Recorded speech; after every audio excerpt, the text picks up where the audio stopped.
Under the cold glare of the stadium floodlights, a hush fell over the crowd, the kind of silence that doesn't come from ceremony, but from something unspoken, a shift in the air. In the center of the field, decorated war heroes stood shoulder to shoulder, their uniforms crisp, medals gleaming, each one representing a story of sacrifice most of the world could never fully comprehend. The Invictus Games had always been about them, about service, recovery, and the raw courage it takes to rebuild your life after it has been shattered by war.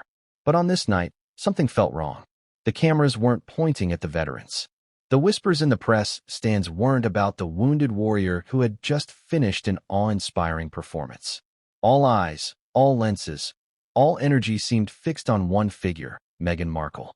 She moved across the event floor with the confidence of someone accustomed to being the center of attention, every step calculated, every smile angled toward a camera. Her outfit, perfectly styled, seemed designed not just for elegance, but for media circulation. There were flashes of light with each movement, not from the torches of remembrance that the veterans held, but from the barrage of camera shutters firing relentlessly in her direction. Somewhere in the background, a medal was being placed around a competitor's neck, but that moment barely made it onto the evening news. It wasn't that Meghan's presence was unwanted at the Games, far from it.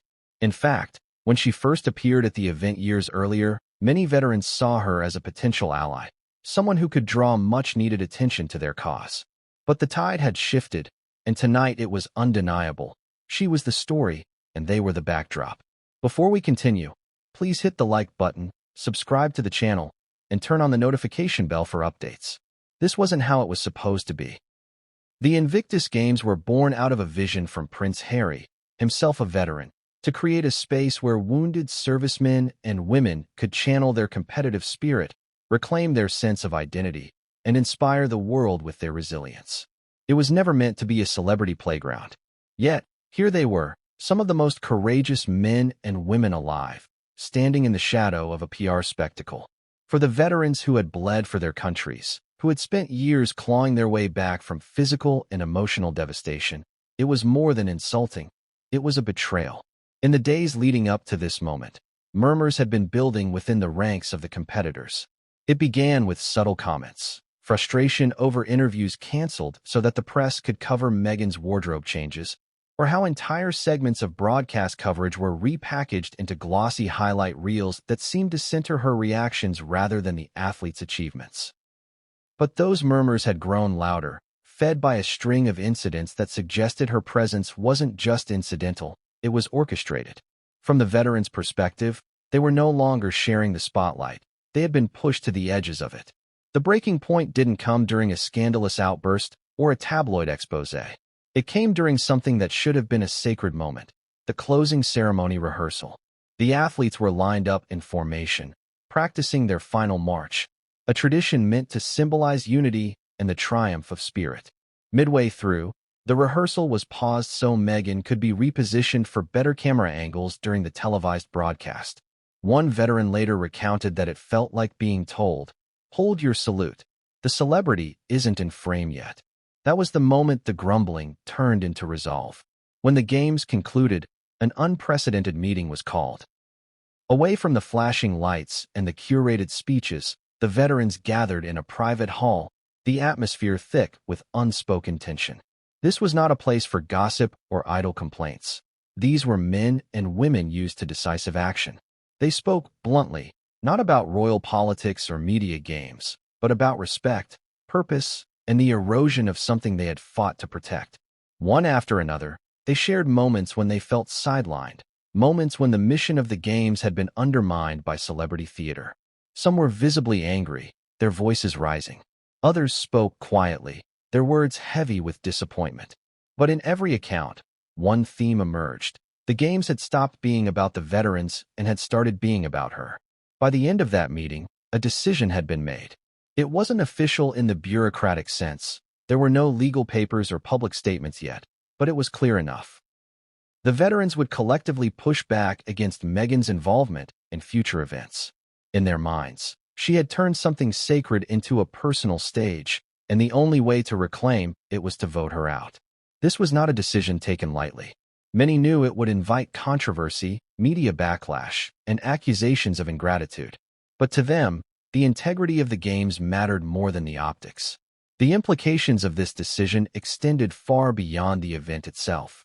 The Invictus Games had become one of the most visible platforms for wounded veterans worldwide, and by distancing themselves from Meghan, the veterans were challenging not just her personal brand, but the culture of celebrity overshadowing causes. They were making a statement, one that questioned whether star power actually helps or ultimately harms the mission it's meant to support. It was a bold stand, and it would ignite a firestorm. As the news of their decision began to leak through whispers and off-the-record comments, the narrative split in two. Some saw the veterans' move as a necessary step to protect the authenticity of the games. Others accused them of overreacting, of misunderstanding the value of celebrity endorsement. In the middle of it all, Meghan remained silent, at least in public. Behind closed doors, there were reports of tense conversations, damage control meetings, and urgent phone calls. But in the court of public opinion, the silence only fueled speculation. For the veterans, however, the choice had already been made. They knew what they had witnessed. They knew the stories that would never make it to the evening news because they were replaced with coverage of designer gowns and affectionate glances for the cameras. And they knew that if they didn't act now, the Invictus Games would continue to drift away from its founding principles. This wasn't about one person, they insisted. It was about all the people who had trained, fought, bled, and survived, only to have their moments overshadowed. The emotional weight of that realization was palpable. For some, it dredged up memories of feeling invisible after returning home from service, of being reduced to a headline, a statistic, or a passing mention in someone else's story. The Invictus Games were supposed to be different. They were supposed to give veterans their voice back. And now, those same veterans were using that voice to say, loudly and unequivocally, enough. In the coming chapters, we will peel back the layers of how this situation unfolded, from Meghan's earliest appearances at the Games to the carefully orchestrated media moments that fueled suspicion. We will hear from the veterans themselves, from event organizers caught in the middle, and from observers who saw the transformation of a noble cause into a spectacle. We will explore the broader question of whether celebrity involvement in charitable causes is a double-edged sword, and what happens when the edge cuts too deep. But before we get to all that, remember this. What happened at the Invictus Games wasn't just a clash of personalities or a misunderstanding of protocol. It was a collision between two worlds, one built on service, sacrifice, and humility, the other on image, influence, and media control. And when those worlds collided, only one could remain at the center of the stage. The veterans decided it would no longer be Meghan Markle. The Invictus Games did not appear out of thin air. Its roots were planted years before the first official competition, in the experiences of a man who knew the battlefield firsthand. Prince Harry, a former army captain who served in Afghanistan, had seen the physical scars of war, but more hauntingly, he had seen the invisible ones. He'd watched friends lose not just limbs, but their sense of purpose, their confidence, their place in the world. It was in this space, between the glory of service and the silence of life after, that the idea for the Games began to form. Harry had been inspired by a similar event he witnessed in the United States, the Warrior Games, where wounded soldiers competed in athletic challenges. He saw in those moments a lifeline. Competition gave veterans something tangible to work toward, something that reminded them they were more than their injuries. In 2014, the first Invictus Games took place in London. The name, Invictus, meaning unconquered, was chosen carefully, a statement to the world that these men and women were not defined by what they had lost, but by what they still had within them. From its earliest days, the Games were not about celebrity, politics, or prestige. They were about grit, the raw willpower of people who refused to be broken. The atmosphere was unlike any other sporting event. Crowds didn't cheer just for the winners. They roared for the ones who finished last but fought hardest. An archer who had lost both arms was applauded for simply drawing a bow. A runner with a prosthetic leg was celebrated not for breaking records, but for crossing the finish line in tears, surrounded by fellow competitors. Every story mattered equally, and the media coverage reflected that, at least at the start. The first few years saw steady growth. Governments pledged support, corporations offered sponsorships, and veterans from more nations signed up to compete. Harry became the face of the games, not as a royal figurehead, but as a comrade. His speeches were unpolished, emotional, even shaky at times, but that was part of the appeal. He wasn't reading from cue cards. He was speaking from the heart. For many veterans, he was one of them, and the games were a rare space where their sacrifices were honored without being politicized or overshadowed. It was into this environment that Meghan Markle eventually stepped. At first, her presence was simply as Harry's partner, someone standing beside him in the stands or attending official dinners. The veterans noticed her but didn't think much of it. She smiled, clapped, and seemed genuinely moved by the stories she heard. In those early appearances, she wasn't yet a focal point. And, to be fair, no one expected her to be. But from the moment Meghan and Harry's relationship became public, the games began attracting a different kind of attention. Media outlets that had once sent sports correspondents or defense journalists now sent entertainment reporters. Tabloid photographers who had no interest in adaptive cycling or sitting volleyball suddenly requested press passes. Coverage that had once featured long-form profiles of competitors began including sidebars about Meghan's outfits, jewelry, and interactions with Harry. The shift was subtle at first. A picture of her wiping away a tear during a medal ceremony here. A story about her mingling with athletes there. But over time, the balance of coverage began to tilt. In the beginning, some organizers saw this as a win. More cameras meant more visibility, and visibility meant more funding. If Meghan's presence brought new eyes to the games, perhaps that was a good thing. Sponsorship inquiries increased, and social media engagement spiked whenever she appeared in promotional material. For a while, the veterans tolerated it, even welcomed it. After all, if a bit of celebrity sparkle kept the games alive and growing, it seemed like a worthwhile trade-off. But with each passing year, the scale of her involvement shifted. She was no longer a supportive partner in the background. She began to be positioned as a co-figurehead alongside Harry. Press releases mentioned her name more prominently. Official event footage lingered on her reactions longer than on the athletes' performances.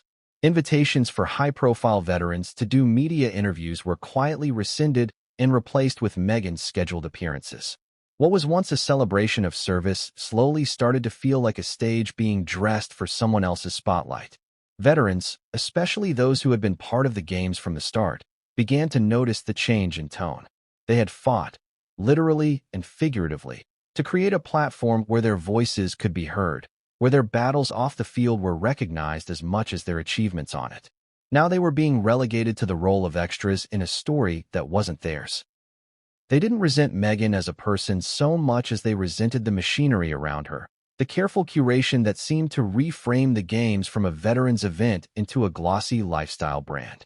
Some athletes spoke up quietly, confiding in organizers or fellow competitors about their discomfort.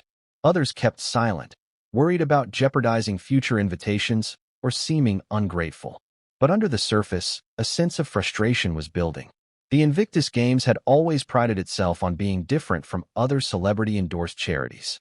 It wasn't supposed to be about who was in the royal box or what designer was being worn. It was about the man who learned to swim again after losing his legs, the woman who rebuilt her life after traumatic brain injury, the competitors who faced nightmares and came back to compete anyway. That foundation, those original principles, were the reason so many veterans had thrown themselves into the games with such commitment. They weren't interested in being props. They didn't want to be part of a carefully framed image. And yet, as Meghan's role grew, that's exactly how it began to feel. For some, it was more than just a disappointment. It was a reminder of the invisibility they'd felt after returning home from deployment, when the parades ended and the cameras moved on. To see the games heading in the same direction felt like history repeating itself. By the time the next games rolled around, Meghan's appearances were no longer just part of the event. They were, in some ways, the event. Entire segments of the schedule seemed to be structured around her attendance. Photographers were tipped off in advance about where she'd be and when. Organizers scrambled to accommodate last-minute adjustments for her media commitments. Meanwhile, athletes waited longer for interviews that sometimes never came, their moments pushed aside for reaction shots and press briefings. For the veterans who had been there from the beginning, This was the moment the Invictus Games started to drift from its original mission. They could remember when the loudest cheers were for the competitors, when headlines celebrated their victories, when coverage focused on their grit and resilience. Now, it seemed, the story had been rewritten, and they were no longer at the center of it. The warning signs had been there long before the veterans gathered in that private meeting to decide their course of action, but in those early years of the Invictus Games, the sense of unity and shared purpose overshadowed everything else. The camaraderie between competitors was unshakable. It didn't matter what flag they stood under or what language they spoke. They understood each other in ways the outside world never could. They had been broken and rebuilt, scarred and yet unbowed. That was the spirit Harry had envisioned when he launched the games, and for a while, nothing threatened it. The shift began quietly, almost invisibly. Meghan's first full-scale appearance at the games coincided with a growing media frenzy around her relationship with Harry. At the time, the royal couple was still in the golden glow phase in the public eye. The British press hadn't yet turned its sharpest knives toward her, and many veterans assumed the extra cameras were simply a byproduct of her celebrity status. She sat in the stands, chatted warmly with families, hugged competitors at the finish line. It seemed harmless enough. But behind the scenes, organizers began to notice changes in press protocols. Requests from longtime veteran correspondents, those who had covered the games from its inception, were sometimes denied in favor of glossy magazine features that focused on Meghan's style rather than the athlete's stories. At first, the veterans brushed it off as harmless PR. If her presence brought in sponsors, wasn't that a good thing? The games had always needed funding to survive, and there was no denying that Meghan's name carried financial weight. But the veterans weren't naive. Many of them had dealt with politicians, dignitaries, and celebrities before. They knew the difference between someone who was there for the cause and someone who was there for the cameras. And the more they saw, the more it began to feel like Meghan's presence wasn't merely coincidental to the games. It was being carefully stage-managed. During one of the mid-event press briefings, a decorated competitor from Canada was scheduled to speak about his recovery journey. It was supposed to be a powerful segment, his first public address since returning from service, one he had been preparing for weeks. Moments before he was set to take the stage, the schedule was abruptly changed. Meghan was to make an unscheduled visit to a nearby photo call with athletes, and the press was redirected there. The veteran delivered his speech to a half-empty room, while the front pages the next day carried images of Meghan laughing with participants in what appeared to be spontaneous interactions. To those inside the games, it wasn't spontaneous at all. These moments began to accumulate like small drops of water wearing away stone. A medal ceremony where a competitor's achievement was reduced to a caption beneath a photograph of Meghan clapping. A press release that dedicated 3 paragraphs to her choice of sustainable fabric, but only 2 lines to the winner of the cycling event. A promotional video that opened with her voiceover rather than an athlete's. Individually, none of these incidents was catastrophic, but together, they began to alter the DNA of the event. The veterans weren't blind to the fact that media coverage often gravitates toward celebrity figures. They had seen it happen at charity galas and political fundraisers. But the Invictus Games had been built as an antidote to that, a place where the athletes themselves were the stars. To see that dynamic changing was like watching their sanctuary being quietly dismantled. One of the older competitors, a British Army veteran named Daniel who had competed in multiple games, recalled an especially telling moment. He had just completed a grueling swimming event, and while catching his breath at poolside, he spotted a crowd of photographers gathering on the opposite side. Assuming they were waiting for the next race, he glanced over, only to realize they were angling their lenses at Meghan, who had entered the aquatic center moments earlier. Not a single camera was pointed at the exhausted swimmer who had just pushed through 2 reconstructed shoulders to finish his heat. It was like I was invisible, Daniel later told fellow athletes. And if I felt that way after all the work I've done, imagine how the newcomers must feel. By the time the next games rolled around, the undercurrent of frustration had grown stronger. Athletes began sharing their stories with each other over meals and in training sessions. There was talk of how entire competitions were being rescheduled to accommodate Meghan's appearances. One athlete from Australia recalled that his event's medal ceremony was delayed nearly 40 minutes so Meghan could finish a media interview. While competitors stood waiting in the midday sun, the audience grew restless. Several left before the ceremony even began. It wasn't the delay itself that stung. It was the implication that their moment of recognition was secondary to a publicity engagement. Even some members of the game's organizing team, though bound by professional discretion, hinted privately that they were uncomfortable with how much the event's focus was shifting. A few noted that while Harry still made time to meet competitors informally, Meghan's schedule seemed heavily weighted toward high-visibility interactions, often in front of strategically placed cameras. Whether this was her personal choice or the work of her team, the result was the same. The spotlight moved, and the athletes felt its absence. The veterans began to talk not just about incidents, but about the cumulative effect. It wasn't simply that Meghan was in the public eye. It was that the games were being reframed through her lens. In a world where veterans already struggled for attention against the noise of celebrity culture, it felt like their one unfiltered platform was slipping away. The phrase, "It's not about us anymore," started appearing in private conversations. For an event built on the principle that every competitor mattered, that sentiment was alarming. Yet even then, no one wanted to escalate things publicly. These were people who understood loyalty, who didn't take lightly the idea of creating conflict within a community they loved. But they also understood mission drift, and they could see it happening in real time. The Invictus Games were no longer immune to the forces of image building and personal branding. They had become another stage in the ongoing performance of public figures. For many veterans, that was the final confirmation that something needed to change. It was here, in this slow erosion of purpose, that the seeds of the later confrontation were sown. The veterans knew they couldn't turn back time, but they could decide how the games would move forward. And in their minds, moving forward meant reclaiming the heart of the event. Even if that meant telling one of the most famous women in the world that her role was no longer welcome. When Meghan first stepped into the world of the Invictus Games, it was not with the glare of controversy, but with the warmth of anticipation. She was introduced to the athletes as Harry's partner, a woman with a successful acting career, humanitarian projects to her name, and a reputation for advocacy. To many, this seemed like a natural fit. The Games had always sought to amplify voices that fought for resilience, recovery, and respect. Meghan's resume appeared aligned with that mission. She had worked with the UN, spoken about gender equality, and appeared at various charity events. There was cautious optimism among veterans and organizers alike. Here was someone who might use her platform to elevate theirs. In those early encounters, Meghan did what many high-profile guests at the Games did.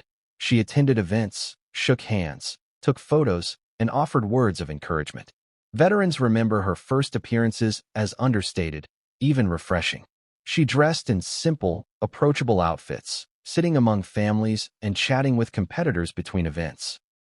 At the time, the veterans were still learning who she was beyond the tabloids. The world knew her as an actress and Harry's soon-to-be wife. They knew her as the smiling woman in the stands who clapped for everyone, regardless of whether cameras were present. The honeymoon period of her involvement lasted longer than some expected. The first year she attended in an official capacity was filled with positive press. Outlets praised her for embracing the event's atmosphere, for engaging with competitors and their families. Athletes spoke of her kindness off camera, noting how she asked about their injuries, their recovery journeys, and their families back home. This early chapter is important because it underscores that the tension which later boiled over didn't stem from an immediate clash of values. It grew slowly, almost imperceptibly, over time. The shift began subtly, in the way coverage of the Games was framed. During that first year, Meghan's presence was a side note, a charming detail in a larger story about the athletes. By the second year, her appearances were no longer just reported, they were analyzed. Her outfits, her expressions, her interactions with Harry, all became headline fodder. A wheelchair rugby final could be buried beneath a photo gallery of Meghan smiling in the stands. Even well-meaning coverage that praised her supportive role still made her the center of the narrative. The veterans noticed the shift, but most assumed it was just the media doing what it always does with celebrities. Some of Meghan's early contributions to the Games were genuine and well-received. She spoke at a few small receptions, attended by family members of competitors. Her remarks focused on the courage of the athletes and the healing power of competition. Veterans appreciated those moments because they felt personal, not staged. Yet even then, a few observed that these appearances were often tightly controlled by her team. Access was limited, and press coverage from these speeches often centered on her delivery and demeanor rather than the athlete's stories. As her relationship with Harry deepened and the couple's public brand solidified, her role in the games became more formalized. She wasn't just a guest anymore. She was a featured presence. Press releases began naming her alongside Harry in promotional materials. Organizers found themselves fielding media requests not just about competition schedules or athlete profiles, but about when and where Meghan would appear. Some veterans joked about her being the headliner, but beneath the humor was a growing unease. One turning point came during a year when Meghan was slated to present medals at a high-profile event. The ceremony was meant to be a celebration of athletes who had overcome severe injuries to compete again, a moment many had dreamed of since the game's inception. Meghan did the honors with grace, smiling warmly, shaking hands, and posing for photographs. But when the coverage rolled out the next day, the headlines focused almost entirely on her gown, her jewelry, and her interactions with Harry. The athletes themselves were mentioned only briefly, their names tucked into the body of articles. For the veterans, this was a sign that the games were becoming a backdrop for a different kind of story. It would be unfair to say that Meghan was solely responsible for this shift. Much of it was driven by the media, always eager for celebrity-driven narratives. Yet, as time went on, her team seemed to embrace, even encourage, the idea of her as a central figure in the game's public image. Photographers were tipped off to her arrival times. Event schedules were quietly adjusted to accommodate her movements. Certain competitions were prioritized for her attendance, not because they were the most significant from a sporting perspective, but because they offered the best photo opportunities. This gradual reframing of her role didn't escape the notice of the veterans. They understood that publicity could be a double-edged sword, necessary for funding and visibility, but dangerous if it pulled focus away from the mission. And while some still defended Meghan, arguing that any attention was better than none, others began to feel sidelined. The very ethos of the games, that every competitor mattered equally, seemed to be at risk. One veteran from the United States, a former Marine who had been part of the game since its second year, described a particularly telling moment. After winning a medal in his event, he was scheduled for a post-ceremony interview. But minutes before it began, the crew was redirected to capture footage of Meghan greeting another group of athletes. His interview was postponed twice and eventually canceled when the crew's schedule ran out. He wasn't angry in the moment. Veterans are used to being flexible. But later, seeing the news cycle dominated by Meghan's interactions rather than the day's competitions, he began to feel the weight of what was happening. Even Meghan's smallest gestures began to be magnified by the press in ways that overshadowed the athletes. A tearful reaction during a speech by a competitor's family became the lead image in multiple outlets. A brief chat with a wheelchair racer turned into a multi-paragraph feature about her empathy and grace, with only a sentence about the racer's backstory. For the veterans, these weren't just examples of media bias. They were signs that the game's narrative was being rewritten. The tension was still unspoken at this stage, but it was building. Veterans didn't want to alienate a figure who could bring attention and resources. At the same time, they were fiercely protective of the game's original spirit. They had fought to make it a space where their stories were told authentically, without being filtered through someone else's brand. And with each passing year, it felt like that authenticity was slipping further away. The chapter of Meghan's early involvement is, therefore, a study in contrasts. On one hand, she arrived with genuine warmth, asked thoughtful questions, and seemed moved by what she saw. On the other, her growing public profile and the machinery of celebrity began to shift the game's focus. It was a change so gradual that many didn't recognize its full impact until much later. But for those who were there from the start, the seeds of the later fallout were planted in these early years. The shift in focus wasn't a single dramatic incident, but a steady, creeping change that became harder to ignore with each games. At first, it was the little things. An athlete's interview cut short because the press pool was being redirected, or a highlight reel that lingered longer on Meghan's applause than on the competitors' finish line moments. But as the years passed, these small changes began to snowball into something more obvious and, for many veterans, more troubling. By the time the next Invictus Games arrived, the atmosphere felt different. It was still an inspiring event, still a showcase of resilience and courage, but the way it was packaged and presented to the world had shifted. Cameras seemed to orbit Meghan. She was no longer just a royal guest. She was woven into the marketing, the imagery, the branding. Sponsors referenced her in press statements. Journalists pitched coverage that revolved around her schedule. The Games, which had once been a veteran's first celebration, now had an unofficial co-headliner. For those watching closely, the media's coverage began to form a pattern. Articles that should have led with record-breaking performances or emotional comeback stories instead opened with descriptions of Meghan's arrival, her outfit, or her expressions. An athlete who had spent 2 years in rehabilitation to compete in the Games could win gold, but the first 3 paragraphs of the coverage might describe how Meghan embraced the competitor's family in the stands. That embrace, while heartfelt, was not the story, yet it became the story. This was not lost on the competitors. In private conversations, they began to talk about it more openly. There was still a layer of politeness. After all, no one wanted to risk being painted as ungrateful or bitter, but the unease was spreading. One British competitor recalled his own medal ceremony, an intensely personal moment after years of physical therapy, only to later discover that his photograph had been cropped in most major publications so that Meghan's reaction in the background became the central focus. Another veteran from Germany told of being interviewed about his match, only to have the footage spliced into a segment centered around Meghan's impact on the event. Organizers, too, were beginning to feel the strain.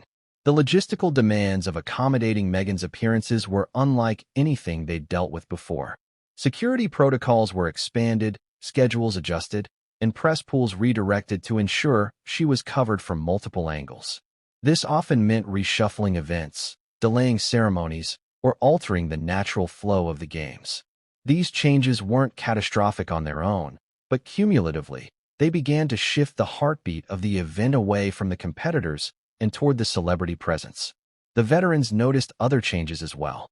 The Games had always been a place where media access was relatively open, where competitors could speak freely to reporters and share their journeys.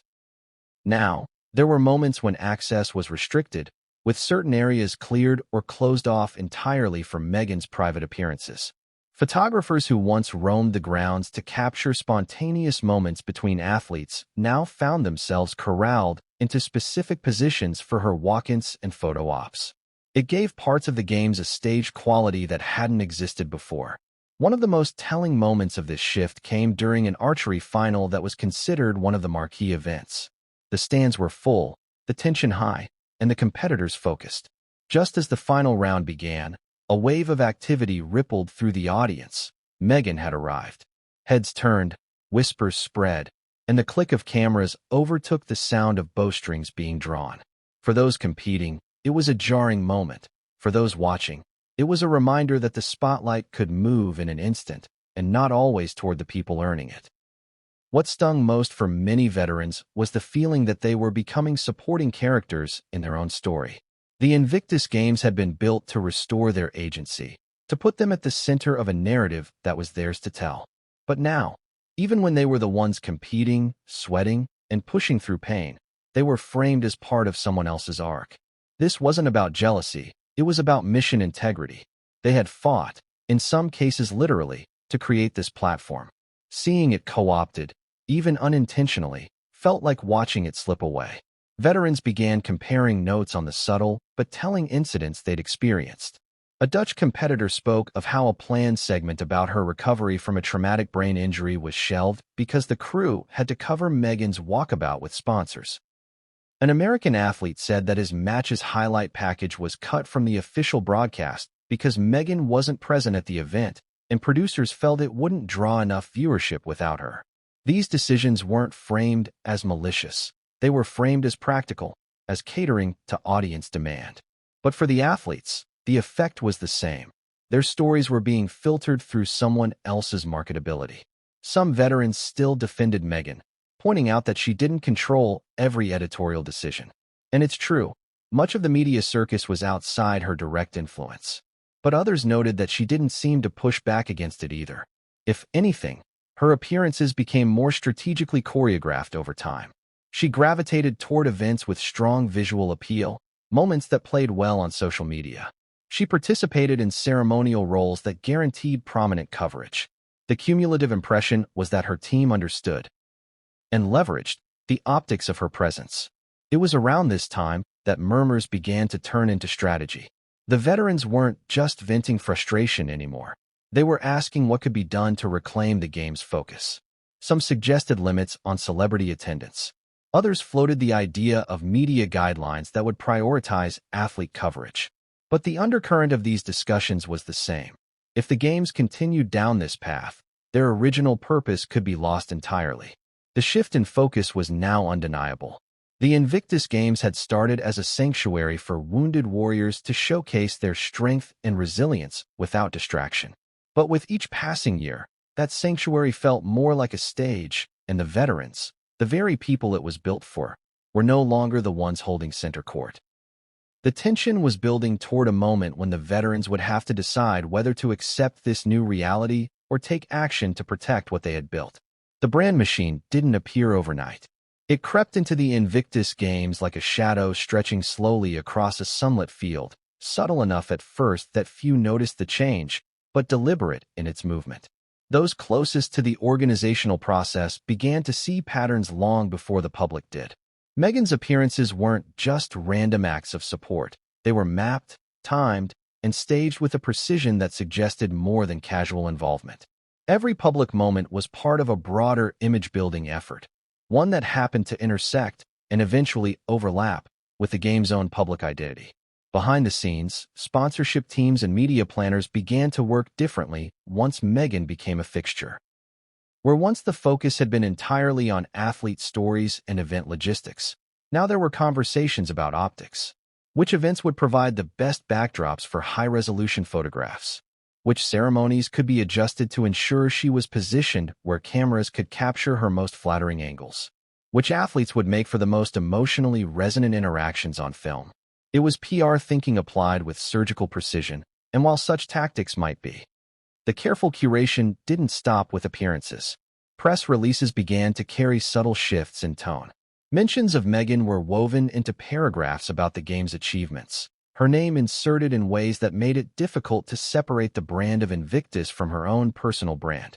Photographs of medal ceremonies often paired close-up shots of athletes with reaction shots of Meghan in the stands, as though the event's emotional power was somehow incomplete without her approval or visible involvement.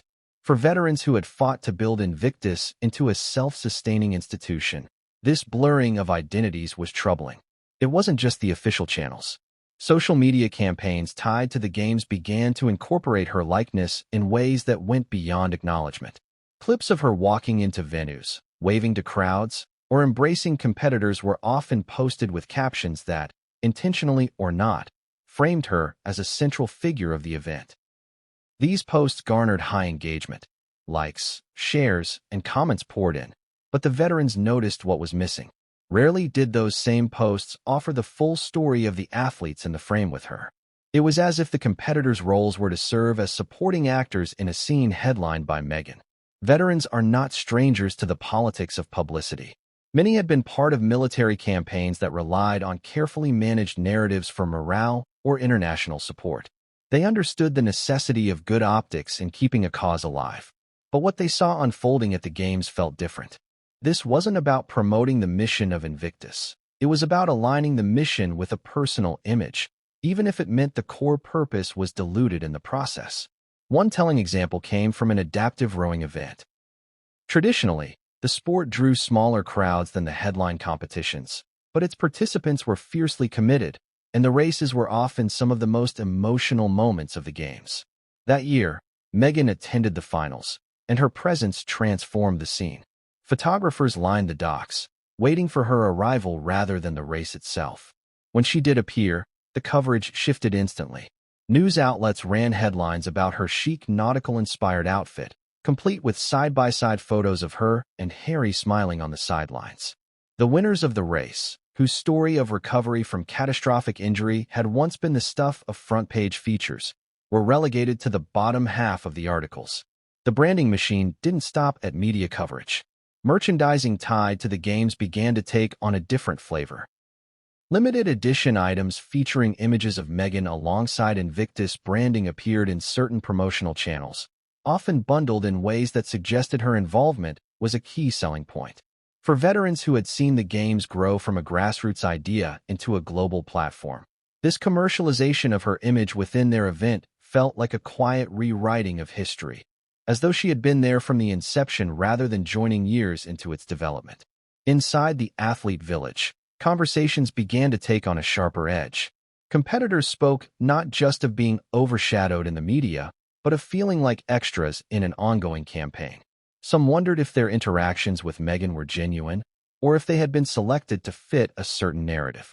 Others felt pressure to be part of photo opportunities, even when they would have preferred privacy after emotional or physically draining events. It wasn't overt coercion, but it was the unspoken understanding that saying yes was part of the job now. Organizers found themselves caught in a bind. On one hand, Meghan's involvement undeniably attracted attention and sponsorship money, which helped keep the games operational. On the other hand, the very presence of that attention threatened to change the DNA of the event. Quiet efforts were made to balance the coverage, ensuring that athlete profiles were still published, that competitions without celebrity attendance still received visibility, but the gravitational pull of her public persona was hard to counteract. By this stage, the brand machine was running on multiple levels. Meghan's official schedule for the games was a mixture of competition attendance, private meetings with sponsors, and curated interactions with athletes chosen for their compelling stories. Every movement was tracked by the media, creating a constant feedback loop. The more she was covered, the more her team could use that coverage to book future appearances, which in turn reinforced her centrality to the event in the public eye. Veterans began to feel that the games were no longer a neutral stage for their stories, but a backdrop for someone else's. This sentiment wasn't universal. Some athletes genuinely appreciated her presence and the attention it brought to their efforts, but the ones who objected spoke with increasing urgency in private. They feared that if the trend continued unchecked, the Invictus Games would become less about service members reclaiming their lives and more about a high-profile platform for image management. The moment that crystallized this fear for many came during a planning session for the closing ceremony. Traditionally, the final event was designed to showcase the athletes and their collective achievements, ending the games on a note of unity and shared triumph. But in this year's planning, significant time was allocated to Meghan's role, where she would be seated, how she would enter, the timing of her camera shots during key speeches. Some veterans who were present in those discussions left feeling that the closing ceremony had been partly re-engineered as a branding moment rather than a celebration of the competitors. For the veterans who had been there from the beginning, watching the Invictus Games evolve into something that seemed to serve two masters was painful. They understood the realities of keeping such an event alive, the fundraising, the sponsorship, the PR.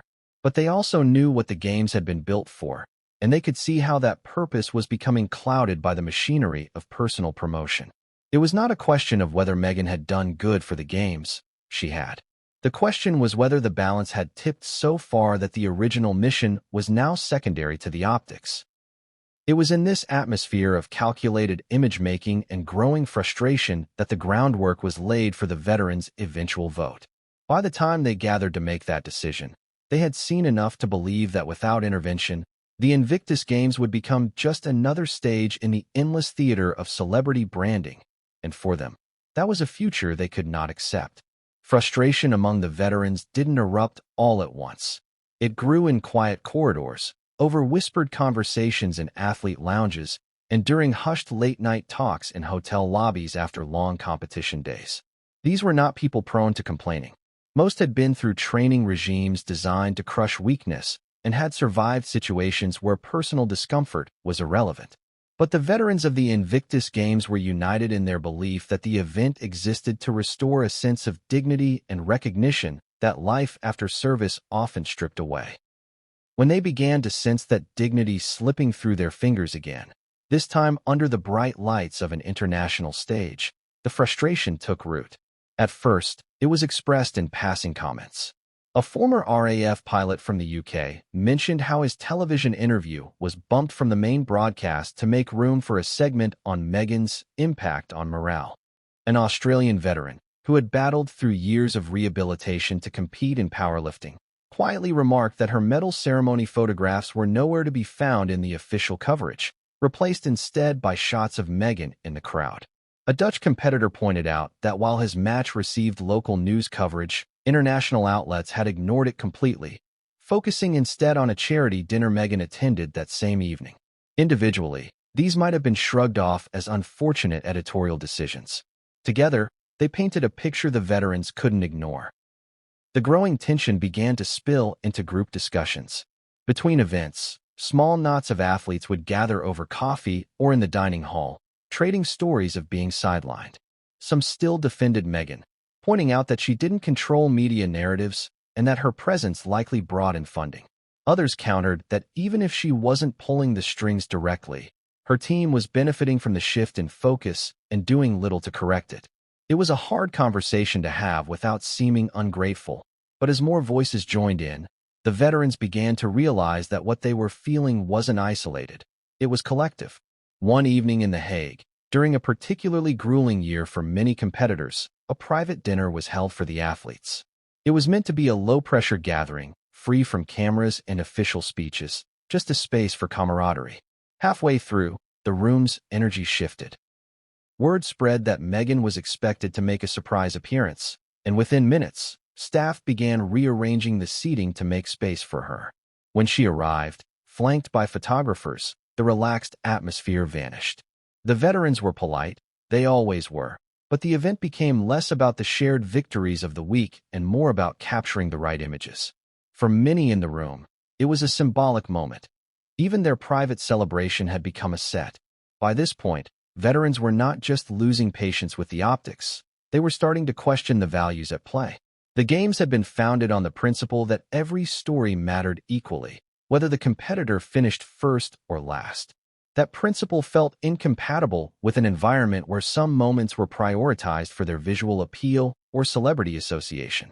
In their eyes, the games were being pulled toward a kind of selective storytelling that left too many of their peers in the shadows. A Canadian veteran who had been injured by an IED described his growing disillusionment in blunt terms.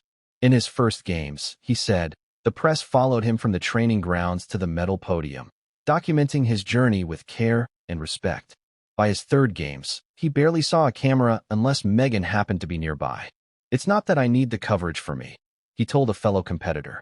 It's that the games were supposed to make all of us visible. Now it feels like we're set dressing. There was also a noticeable change in the way veterans were chosen for public interactions. In the early years, the process was organic.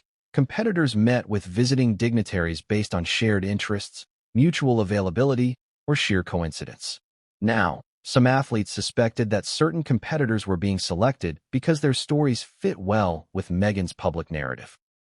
Veterans who had been overlooked began to feel that the merit of their journeys had been reduced to how well they could serve a brand. This was especially painful for those whose recoveries were ongoing and whose self-worth was still fragile.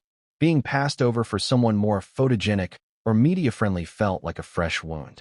The tension reached new heights during an incident at the wheelchair basketball finals. It was one of the most anticipated events of the games, and the arena was buzzing with excitement. Just before the tip-off, photographers began jostling for position, not to capture the athletes taking the court, but to get the best shot of Meghan's entrance. The cheers meant for the competitors were momentarily drowned out by the frenzy around her.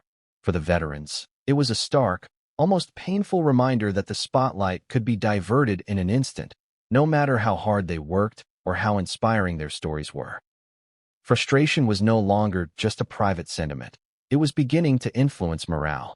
Some veterans admitted to feeling less motivated to participate in promotional events tied to the games, fearing they would be used as props in a larger narrative that wasn't theirs. Others began to avoid situations where they might be asked to pose for photos they knew would end up centering on Meghan. The sense of unity that had always been the game's greatest strength was beginning to fray at the edges. Organizers noticed it too. While no one wanted to confront the issue directly, especially not in a way that could explode into a public relations disaster. They could see the change in the athletes' engagement. Attendance at optional media events dropped. Athletes who had once eagerly shared their recovery journeys now gave shorter, more guarded interviews. In private feedback sessions, the same concerns came up again and again. The games felt like they were becoming a celebrity platform, and the veterans were being reduced to supporting characters. For those who had been part of the games since the beginning, this was heartbreaking. They remembered the early years when competitors were treated like the center of the universe, when every camera, every article, every social media post was about them. To see that shift toward a focus they couldn't control felt like losing something sacred. It wasn't about whether Meghan's presence had value. It was about whether that value was being allowed to overshadow the mission itself. As the conversations grew more candid, a consensus began to form. The veterans agreed that the Invictus Games needed to reclaim its focus, and that doing so would require setting boundaries, even if it meant confronting the most high-profile figure attached to the event. This was not an easy conclusion to reach. Many still respected Meghan personally, and they knew the fallout could be messy. But the feeling was clear. Their patience had run out, and action was inevitable. It was this shared frustration, sharpened by years of watching the game's spotlight shift, that set the stage for what came next, the breaking point that would push the veterans from quiet discontent into decisive action. They were no longer willing to stand by and watch their event, their stories, and their sacrifices become secondary to anyone's personal brand, no matter how famous. They had fought for their countries. Now they were ready to fight for the soul of the Invictus Games. The breaking point came on a day that should have been one of the most unifying moments in the history of the Invictus Games. It was the final stretch of competition, and the atmosphere in the host city was electric. Athletes had spent the week pushing themselves to the limit. Families had shared emotional reunions, and the stands had been filled with spectators who cheered just as loudly for last place as they did for gold. The closing ceremony rehearsal was scheduled for that afternoon, a tradition that allowed the athletes to walk the route, iron out timing, and ensure the event flowed seamlessly when broadcast to millions. The rehearsal was a sacred moment for many competitors. It was one of the few times in the games when all participants stood together, not as rivals in their respective sports, but as a single community. They marched side by side, medals around their necks, flags held high, each step carrying the weight of their journeys. This was their victory lap, the culmination of years of recovery, training, and courage. It was meant to belong entirely to them. That year's rehearsal began with the usual mix of excitement and reflection. Athletes from dozens of countries lined up in the staging area, chatting, adjusting uniforms, and sharing laughs. Volunteers bustled about, coordinating cues and guiding teams into position. The stadium's PA system crackled with instructions from organizers, and the atmosphere was charged with anticipation. But about halfway through the first run, everything stopped. A commotion stirred near the main entrance. Staff members, headsets pressed to their ears, began whispering to each other and rushing across the field. The director's voice came over the loudspeaker, instructing everyone to hold their positions. Confusion rippled through the lines of athletes. Some thought there might have been a security concern. Others assumed a technical glitch had halted the proceedings. Then the reason became clear. Meghan Markle had arrived. She was not expected at the rehearsal. Her scheduled appearances were reserved for the actual ceremony, where her seating and camera placement had already been meticulously planned. But here she was, stepping onto the field in a tailored ensemble, accompanied by aides and a team of photographers. Within moments, organizers began shifting the athletes' positions. The new instruction was simple but infuriating to some. Hold the march until Meghan was in place for the cameras. For nearly 20 minutes, competitors stood at attention under the stadium lights while the scene was rearranged. Camera operators repositioned themselves. A small podium was moved to ensure an unobstructed angle. Meghan was escorted to a spot where her presence could be captured as the athletes marched past. Not during the actual broadcast, but during the rehearsal, so photographers could secure images without the constraints of live television. The veterans who had been with the games from the beginning felt their stomachs tighten. This was supposed to be their moment, even in rehearsal. The symbolism of the march was about unity, perseverance, and respect. To have it paused so that a celebrity guest could be staged for optimal photographs struck at the heart of what they believed the games represented. They were not props, yet in that moment, many felt exactly like that. One athlete from New Zealand later described the scene in blunt terms. "We were told to wait so they could get the shot. That was it. It wasn't about the march. It wasn't about us. It was about her." Others echoed the sentiment privately, though few spoke publicly at the time for fear of backlash. The frustration was less about Meghan's presence and more about what it signified, that the games had become a backdrop for someone else's narrative. When the rehearsal finally resumed, the mood had shifted. The camaraderie was still there, but it was undercut by a shared sense of being sidelined. Veterans who had spent years preparing for this moment walked the route with a quiet, simmering anger. For many, it was the final confirmation of what they had suspected for years. The balance of the games had tipped, and not in their favor. The Real closing ceremony the next evening went off without visible incident. The broadcast showed cheering crowds, waving flags, and emotional speeches. Meghan's reactions were captured throughout the night. Her applause, her smiles, her brief exchanges with competitors. To the viewers at home, it looked like a perfect celebration of unity. But for those who had been at the rehearsal, the memory of being asked to stand still so she could be placed in frame was impossible to forget. After the games concluded, the frustration boiled over in private circles. Competitors from multiple countries began sharing their accounts of the rehearsal incident, often with the same tone, disbelief mixed with resignation. They had tolerated years of shifting focus, but this was different. This was the game's most symbolic moment being reshaped to suit a public figure's media presence. To them, it crossed a line. In the weeks that followed, messages began circulating among the veterans. Some were angry and wanted immediate action. Others advocated for a careful, measured response. But the consensus was clear. The games could not continue down this path. If they allowed this precedent to stand, future events might prioritize celebrity optics over the athletes themselves. They believed something had to change before the spirit of Invictus was permanently altered. Organizers were not blind to the fallout. Feedback sessions after the games included multiple references to the rehearsal, with some athletes stating plainly that they had felt used. A few members of the organizing team admitted privately that the optics of the situation had been mishandled, though no public acknowledgement was ever made. For the veterans, this silence was another sign that the issue would not fix itself without pressure from within. The rehearsal incident became a rallying point. It crystallized years of small frustrations into a single, vivid memory that could be pointed to as evidence of the games losing its way. Veterans who had once been reluctant to criticize Meghan's role began speaking more openly in private forums. Conversations that had once been about individual incidents now focused on a broader question: how do we take back the games?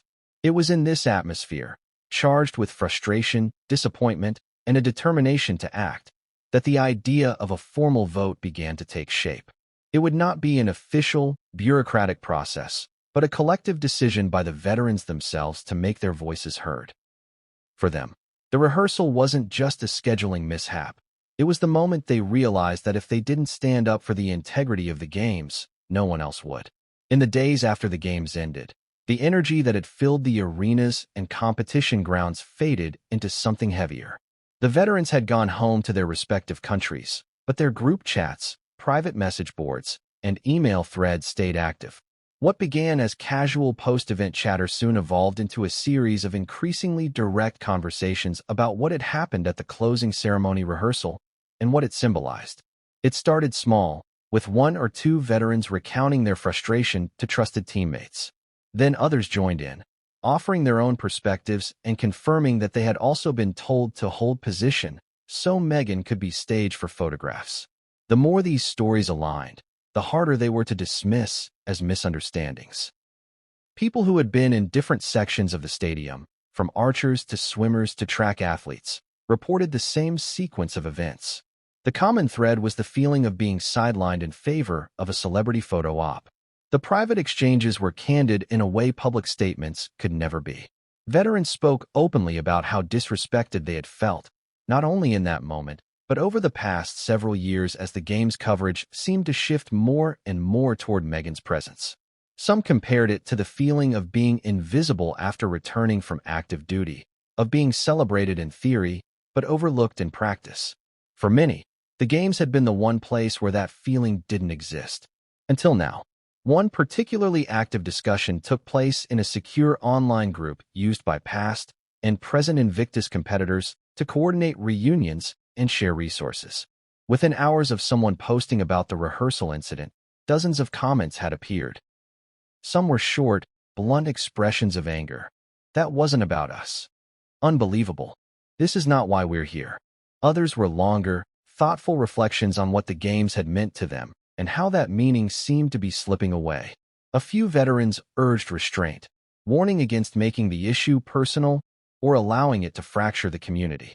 But the majority agreed that something had to be done. From those threads emerged a more structured conversation. What would taking action look like?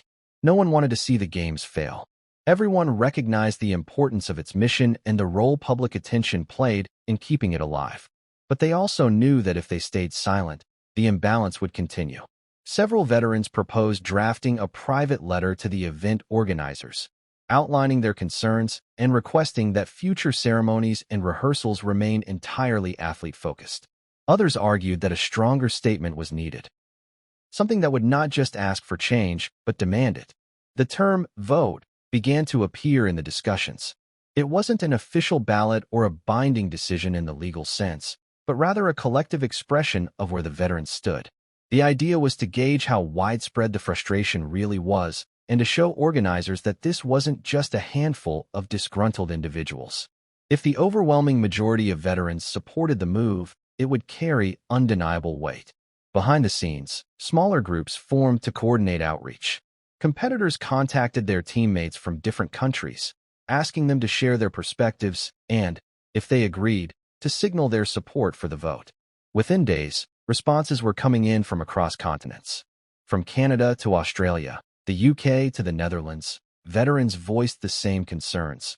The games were losing their focus, and the athletes were becoming secondary to the optics of celebrity involvement. Not all agreed on Meghan's personal responsibility. Some saw her as an active participant in the shift, someone whose team carefully engineered moments that would maximize her media coverage. Others believed she might not fully understand how her presence was impacting the athlete's experience. But regardless of where they fell on that spectrum, nearly everyone agreed on the central issue. The games could not allow any guest, no matter how high profile, to overshadow the competitors themselves. As the private discussions intensified, word began to leak out. A few journalists with strong veteran contacts caught wind of the unrest. One reporter for a military-focused publication reached out to multiple athletes for comment, but most declined, wary of creating a public scandal before the vote had even taken place. Still, the whispers were enough to pique interest, and soon more media outlets were sniffing around for confirmation. The veterans knew they were on borrowed time. If the story broke before they had agreed on a unified position, it could spiral into a tabloid circus. They accelerated their internal timeline, moving from open-ended discussions to concrete planning. Dates were set for a virtual meeting where representatives from different national teams could speak on behalf of their competitors and cast their votes. In the lead-up to that meeting, tensions rose. Some veterans worried about the potential fallout, not just for the games, but for their personal reputations. Speaking out against someone as high-profile as Meghan Markle could invite a wave of online backlash, especially from her supporters. Others were concerned that any public perception of infighting could harm sponsorship deals and jeopardize the event's future. But those fears were countered by the conviction that the integrity of the games was worth defending, even at personal cost. The virtual meeting itself was intense. For over 2 hours, veterans from around the world took turns sharing their experiences. The rehearsal incident came up repeatedly, but it was framed as the final straw rather than the sole cause. Competitors spoke of interviews canceled in favor of covering Meghan's arrivals, of ceremonies delayed to accommodate her schedule, of entire competitions that seemed to receive less coverage simply because she wasn't present. The frustration was palpable, but so was the determination to preserve the game's original mission. When it came time to vote, the result was decisive. While there were some abstentions and a handful of dissenting voices, The overwhelming majority supported the motion to formally request that Meghan step back from future Invictus Games involvement in any capacity that could overshadow the athletes. It wasn't a personal attack, they emphasized, but a necessary step to protect the spirit of the event. The next challenge was how to communicate that decision to the organizers and, inevitably, to the public. Some favored a quiet, behind-the-scenes approach, delivering the message privately and trusting the leadership to handle it discreetly. Others argued that transparency was essential, that the athletes owed it to themselves and to future competitors to make their position known. In the end, a hybrid approach was chosen. The decision would be presented privately first, but if the pattern continued, the veterans would not hesitate to go public. Even before the formal letter was drafted, word of the vote began to seep into broader media circles. A well-placed leak here, an off-the-record comment there, and soon there were headlines hinting at unrest within the Invictus community. The veterans braced for the blowback they knew would come, but they also felt something else, something they hadn't felt in months, a renewed sense of control over their own narrative. It was in that moment that they realized the vote wasn't just about Meghan. It was about drawing a line in the sand, about making it clear that the Invictus Games belonged to the people who had earned their place on that stage, not to anyone using it as a backdrop. And once that line had been drawn, there would be no turning back.